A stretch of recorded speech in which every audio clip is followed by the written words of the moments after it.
प्रशासन में कुछ कमियां आपको दिखती होंगी, उसके मुख्य बिंदु पर प्रकाश डालिए।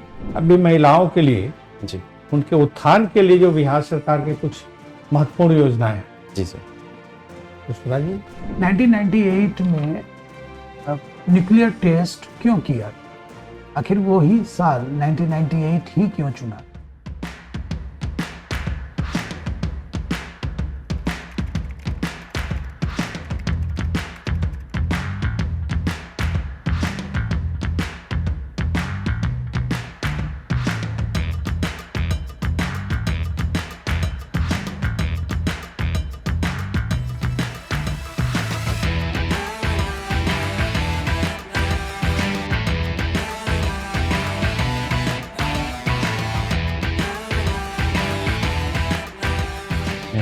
आ जाइए, बैठ जाइए, good evening sir. Good evening. बैठ जाइए आराम से। Thank you sir. क्या शुभ नाम? शेखर सुमन। शेखर सुमन, बहुत बढ़िया नाम है। क्या आपका ऑप्शन रहा है? Geography sir. ज्योग्राफी रहा है। तो बीपीएससी में कभी इंटरव्यू देने का मौका मिला क्या? नहीं सर, पहली बार है। पहली बार है। तो अभी कहीं सर्विस में है? जी सर। कहाँ है? अभी क्या कंट्रोलर ऑडिटर जनरल के अंदर में डिविजनल अकाउंटेंट है। सीएजी के जी सीएजी में। पटना में ही रहता है। नहीं, हम झारखंड कैडर में पोस्टेड झारखंड हैं। कैडर। इरिगेशन तो आपने ऑप्ट किया Bihar administrative service, police service है। Police service, Bihar police service. Police प्रशासन में कुछ कमियां आपको दिखती होंगी, उसके मुख्य बिंदु पर प्रकाश डालिए। सर पुलिस प्रशासन अभी बहुत हद तक सुधार की स्थिति में है। बहुत ज़्यादा सुधार भी हो रहे ठीक है, हैं। जो उसके बावजूद भी कुछ जो जी, कमियां हैं ना, कमियां जैसे आजकल क्राइम डिजिटल स्वरूप लेते जा रहा है, तो उसके हिसाब से स्किलिंग की जरूरत है। दूसरा सर कुछ हद तक इंटीग्रिटी के मामले जैसे आते हैं, और उसके बाद जिस लेवल पे क्विक रिस्पांस होना चाहिए, तो जैसे बहुत सारी सर्विस उसके लिए की भी गई है, डायल 112 महिलाओं के लिए हेल्पलाइन, तो वैसा क्विक रिस्पांस कभी की एट नीड हो जाए। और लीडरशिप में कुछ कमी है? लीडरशिप में सर वैसे तो सब एक प्रोग्रेसिव वे में जा रहा है, लेकिन एक अनुशासन का डर। जी सर्विस कैडर में एक अनुशासन है, पुलिस प्रशासन डिफेंस में जो भी है, जी एक अनुशासन का डर और एक चाबुक का डर, जी दोनों में फर्क है। सर अनुशासन का डर जैसे जो पर हमारे सीनियर अथॉरिटी जो रूल्स बना रही है, जैसा आदेश दे रहे, उसके हिसाब से उसको टाइमली समय के साथ पालन कर पाना। और चाबुक का डर जैसे कुछ गलत कर रहे हैं या कुछ ऐसा जहाँ इंटीग्रिटी में थोड़ी सी कमी आ रही है, वहां पे वो होना भी चाहिए कुछ हद तक। पब्लिक फ्रेंडली नहीं है पुलिस, इसको स्वीकार करता है? सर लॉ एंड ऑर्डर को मेंटेन करने में थोड़ा डिसिप्लिन और वो एक छोटा सा गैप तो होना चाहिए। बाकी कम्युनिटी के साथ कुछ हद तक अभी बहुत सारे ऐसे चीजें हो रहे हैं जिसमें कम्युनिटी के साथ इन्वॉल्वमेंट हो रहा है पुलिस का, तो फ्रेंडली मतलब होने की पूरी कोशिश भी हो रही है। और आज भी लोग एफआईआर कराने, ठीक है ऑनलाइन हो गई, व्यवस्था हो गई है जी लेकिन फिर भी थाने जाने से लोग डरते हैं। सर ये डर कब खत्म होगा? आप क्या करेंगे? मान लीजिए आप ज्वाइन कर लिया, जी आप किसी थाने में गए इंस्पेक्शन करने के लिए, जी सर। एक पब्लिक पहुंचती है, जी सर। कोई अपना एक्चुअल ग्रीवांस लिखाने के लिए या बताने के लिए, जो भी स्थिति है, जी सर। देख रहे कि नहीं डीएसपी साहब तो आए हुए हैं, थानेदार बिजी हैं, और उसको वहां पर सिपाही का अभी ठहर जाओ, अभी ठहर जाओ, अभी रुक जाओ, अभी रुक जाओ, अनायास आपकी दृष्टि पड़ती है उस व्यक्ति पर, क्या करेंगे? सर हमारा पहला पर्पस होगा वहाँ पे फर्स्ट सर्विस का, मतलब जैसे कि हम लोग एकेडमिक में भी यूज करते हैं, फर्स्ट इन फर्स्ट आउट। जैसे आए उनकी ग्रीवांसेस को नोट डाउन करना है और पब्लिक से ऐसे डील करना है जैसे हम उनके मित्र हैं, उनके हर समस्या में उनके साथ खड़े हैं। जो मिथ पुराने टाइम से थोड़ा बहुत चला आ रहा है, जो डर लोगों के माध्यम से अवेयरनेस नहीं होने के कारण है, उसको दूर करने का पूरा मोड ऑफ ट्रेनिंग जी जो चला आ रहा है पुलिस प्रशासन का, जी उसमें कुछ चेंज करने की जरूरत है क्या? सर आज के जमाने में डिजिटल अरेस्ट, डिजिटल धोखाधड़ी, साइबर धोखाधड़ी, ये सब क्राइम नया रूप ले रहे हैं जो कि पुराने आईपीसी में जिक्र तक नहीं था। आज बीएनएस के तहत जो नया कानून आया है, तो डिजिटलाइजेशन पे जो टेक्नोलॉजी का ज्यादा से ज्यादा यूज, और जहां आजकल साइबर स्पेस और आउटर स्पेस में डिफरेंस नहीं रह गया, एक गैप जो था वो दीवार पट गया है। तो वो मतलब अब बाउंड्री क्रॉस करने की जरूरत नहीं होती है, लोग मोबाइल के थ्रू, इंटरनेट के थ्रू लोगों तक पहुंच जा रहे हैं, क्राइम्स वहां तक पहुंच रहा है। तो इसलिए वहां पे है कि डिजिटल और टेक्नोलॉजी का जितना ज्यादा इंक्लूजन हो सकता है इन चीजों में, वो उतना प्रयास करना चाहिए, ट्रेनिंग में खास चलिए अच्छा है, पॉजिटिव आप हैं, बढ़िया है, बने रहना चाहिए। करके। अभी जीआई टैग क्या है? सर जियोग्राफिकल एक टैग दिया जाता है किसी भी स्पेशल कोई भी एरिया का जो स्पेशल प्रोडक्ट होता है उसको जीआई टैग, एक जियोग्राफिकल आइडेंटिटी दी जाती है उस प्रोडक्ट को। जैसे मतलब अभी बिहार के बहुत सारे प्रोडक्ट को दिया गया, अभी रिसेंटली गया में स्टोन आर्ट को दिया गया है, और मिथिला मखाना, उसको भी जीआई टैग मिल चुका है। इससे एक पहचान मिलती है और वहां का एक्सपोर्ट बढ़ता है, वहां की चीजें ग्लोबलाइजेशन का एक रूप लेती है, ग्लोबल लेवल पे इसका डिमांड बढ़ जाता है और वहां के लोकल इकोनॉमी को बहुत फायदा होता है। फर्स्ट किस प्रोडक्ट को मिला था GI tag? Sir all over India, yes sir, all over India में पहला जीआई टैग किसको दिया गया था, किस प्रोडक्ट को? सर थोड़ा याद कर गेस कर सकते हैं, वो आसाम का जो चाय था शायद उसको दिया गया। असम या दार्जिलिंग चाय? दार्जिलिंग चाय, सॉरी दार्जिलिंग की चाय। ये ऑर्गेनिक कॉरिडोर क्या है? हाँ सर, ऑर्गेनिक कॉरिडोर जैसे ऑर्गेनिक फार्मिंग को बढ़ावा देने के लिए 13 जिलों को चयनित किया है। जैसे गंगा के आसपास के क्षेत्र है, तटीय क्षेत्र है, या कहीं और भी 13 जिले जहां पे मतलब पेस्टिसाइड जो यूज होते जा रहे हैं ट्रेडिशनल, जो केमिकल वाले, उनका प्रोडक्शन, उनका यूज में कमी करके, उनके उपयोग में कमी करके, और ऑर्गेनिक चीजें जैसे मैन्योर्स यूज करना, गोबर खाद, काउ डंग, ये सब यूज करके प्रोडक्शन करना, जिससे हानि कम। कोई ऐसा स्टेट है जहां एक्सेसिव फर्टिलाइजर के यूज के बाद बैड इफेक्ट आ रहे हैं, वहां के लोगों को कैंसर बहुत ज्यादा हो रहा है? जी सर, पंजाब में ऐसा सुनने को आता है कि जैसे वो वहां पे जो जलाए जाते, पराली जलाया जाता है, तो उससे भी बहुत ज्यादा कैंसर का केस आया है। और यही सिक्किम जो ऑर्गेनिक स्टेट बन रहा है, तो 100% वहां पे बहुत फायदा हो रहा है इसका। कहीं कहीं पर धान के खेती के साथ मछली पालन का भी उपयोग किया जा रहा है। मछली पालन, जी हाँ, धान और मछली पालन साथ साथ। जी कुछ स्टेट में कमनली प्रिवेल जी है, कुछ जानकारी? सर ये मिक्स फार्मिंग का टाइप है, एग्जैक्टली कहाँ हो रहा है जैसे ये अंदाजा लगा सकते, तटीय क्षेत्रों में, जैसे पश्चिम बंगाल और ऐसे।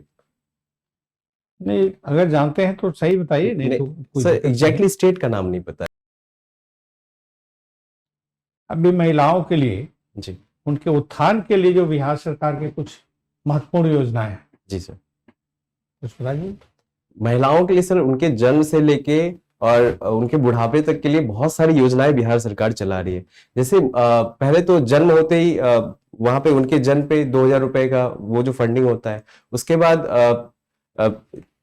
क्लास 9th में साइकिल, उससे पहले पोशाक, मिडिल स्कूल में पोशाक, उसके बाद जैसे 10th पास करने पे 10,000 रुपए, 12th पास करने पे मुख्यमंत्री कन्या उत्थान योजना, 12th पे 25,000, ग्रेजुएशन करने पे 50,000, अभी संबल योजना के तहत बीपीएससी पास करने पे फर्स्ट टाइम 50,000 और यूपीएससी में 1 लाख रुपए। उसके बाद अभी जीविका में भी, जीविका के तहत भी उनको बहुत सारी मदद दी जा रही है, जैसे सेल्फ हेल्प ग्रुप बना के अभी साख निधि बैंक की स्थापना की गई है। और जितने भी पेंशन है, अभी जॉब में भी जहां पे 35% आरक्षण बीपीएससी के तहत जितने भी जॉब होते हैं, प्राथमिक शिक्षक में 50% आरक्षण, ऐसे कई सारी योजनाएं इनके लिए चल रही है। साइकिल योजना क्या है? साइकिल योजना सर 9th क्लास की लड़कियों को दिया जा रहा है, उसकी उनके स्कूल तक पहुंचने के लिए आवाजाही। 3,000 रुपीज इसमें प्रावधान है।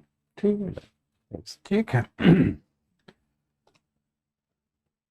अच्छा, मुझे ये बताइए, कंट्रोलर और ऑडिटर जनरल, इसमें से कंट्रोलर शब्द क्यों नहीं हटा देना चाहिए? सर हालांकि हमारे यहाँ सीएजी को कंट्रोलर पावर बहुत माइनर है, ना के बराबर है, ऑडिटर पावर है। नहीं है? नहीं है, बिल्कुल नहीं है, लेकिन इसको सर हटाया नहीं जा सकता। एक्चुअली ये जैसे पब्लिक अकाउंट कमेटी को जब हम अपनी रिपोर्ट देते हैं, सीएजी अपनी रिपोर्ट देते हैं जांच के लिए, तो वो एक्स पोस्ट फैक्टो हो जाता है, मतलब खर्च होने के बाद जांच हो रही है। लेकिन एक्स पोस्ट फैक्टो में जब खर्च हो जाता है उसके बाद हम थोड़ा कंट्रोल कर पाते हैं कि शो कर सकते हैं डेटा को, जैसे अपने लोकसभा में प्रेसिडेंट के माध्यम से और विधानसभा में राज्यपाल के माध्यम से कि कहाँ क्या लूप होल्स रहे। तो सबमिट कर देते हैं, उसके जी। बाद ये प्रेसिडेंट और स्पीकर जो है वो उसको सदन में रखते हैं। इसी का मेरा पूछना ये था कि कंट्रोलर सबको हटा देने पर कोई आपत्ति है? सॉरी सर, ऐसा नहीं। ब्रिटेन के कंट्रोलर ऑडिटर जनरल और इंडिया के कंट्रोलर ऑडिटर जनरल के बीच में क्या डिफरेंस है? सर ब्रिटेन में कंट्रोलर एंड ऑडिटर जनरल को दोनों पावर है, कंट्रोलिंग पावर भी है और ऑडिटिंग पावर भी है। हमारे यहाँ सीएजी को केवल ऑडिटिंग पावर है, कंट्रोलिंग पावर नहीं। अच्छा, गवर्नमेंट को क्या जो खाने पीने का जो पब्लिक का पैटर्न और हैबिट है उसको रेगुलेट करना चाहिए? जी सर, जैसे अभी हाल में भी हमारी गवर्नमेंट ने जलेबी और समोसा पे भी कमेंट किया था, और ऑयल का कम यूज, जैसे पाम ऑयल हम लोग बहुत ज्यादा इंपोर्ट करते हैं तो उसका कम यूज। यहाँ पे डायबिटिक ज्यादा हो रहे हैं हमारे यहाँ, कार्बोहाइड्रेट कंजम्पशन जो है जितना शरीर इंसुलिन प्रोड्यूस कर रहा है उसके कंपेयर में ज्यादा यूज कर ले रहे हैं। तो इसलिए बहुत सारी ऐसी चीज, इससे आने वाले टाइम में जितनी योजनाएं सरकार की इंश्योरेंस पे खर्च हो रही है या फिर लोगों के हेल्थ सेक्टर पे, वो हैबिट को ठीक करके मिनिमाइज किया जा सकता है। अच्छा, ये बताइए आधार एक्ट कैसे, सरकार बताइए, आधार एक्ट जो है वो मनी बिल है। जी सर, आधार एक सरकार ने क्या तर्क दिया था आधार एक्ट जब संसद में प्रोड्यूस किया गया बिल के रूप में कि ये एक मनी बिल है? सॉरी सर, इसके बारे में 1998 में न्यूक्लियर टेस्ट क्यों किया गया? आखिर वो ही साल 1998 ही क्यों चुना? एक तो सर उस समय 1998 में गवर्नमेंट जैसे माननीय अटल बिहारी वाजपेयी जी की उसमें थी, और हमारे पास इसरो भी वहां पे डीआरडीओ जो है, जैसे अब्दुल कलाम साहब के साथ डीआरडीओ क्रिएटिविटी की और ज्यादा अग्रसर थे, और वहां पे पहले भी हम लोग स्माइलिंग बुद्धा कर चुके थे, तो उसको एक रूप देने के लिए और दुनिया में हमारी साख को बढ़ाने के लिए ऐसा किया गया था। हमारी सरकार का मानना था कि होना जरूरी है। कि और कोई दूसरा कारण सर नहीं। ये IAEA क्या है? क्या सर? IAEA इंडियन गेस बता सकते हाँ सर? बोलिए। Indian atomic energy agency international. International, जी सर, वियना में इसका हेडक्वार्टर। और CTBT क्या है? ये सर परमाणु समझौते के लिए एक ट्रीटी है, जिसमें बैलिस्टिक ऐसे करके कुछ ट्रीटी, फुल नेम सर इसका रिकॉल नहीं कर पा रहे। ठीक है।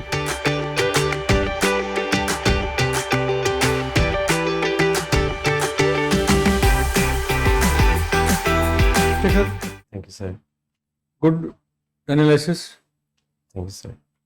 और बहुत बढ़िया प्रेजेंटेशन। सारी चीज़ों को थोड़ी बहुत कमी तो सब में होती है जी सर। ना? तो इंटरव्यू बढ़िया रहेगा आपका। बाकी चीज़ यही है कि चीज़ों को देखते रहिए। जी। बिहार के संदर्भ में सब स्कीम के बारे में आपको पता है ही। बिहार से बिलोंग करते हैं आप? जी सर। कहाँ से? सहरसा से। सहरसा से। सहरसा वो क्षेत्र है जो शहर जैसा लगे, सहरसा, जी, है ना, नाम पड़ा, बाद में शहर जैसा हो गया। तो जी के देखते रहिए, अखबार रोज पढ़ते रहिए। जी करंट अफेयर्स, देश दुनिया की घटनाओं पर बहुत तेजी से घटनाक्रम बदल रहे हैं। आपका कोई सवाल हो तो पूछ जी सकते सर, हैं। है। ड्रेस आपका बिल्कुल सही है थैंक यू इंटरव्यू सर। के लिए। Thank you sir. इसमें पूरा, इसको थोड़ा टाइट कीजिएगा कॉलर को। ये टाइट, अच्छा ये इसमें कर हाँ, लीजिए थोड़ा सर, सा। ठीक है। थोड़ा ढीला है। अच्छा okay sir, sorry sir. Sir question है मेरा। हाँ, बताइए। जैसे मेरा बीटेक 2017 में कंप्लीट हुआ था, उसके बाद कैंपस प्लेसमेंट से ट्रैक्टर ट्रिपर में प्रोसेस इंजीनियर थे, ठीक है।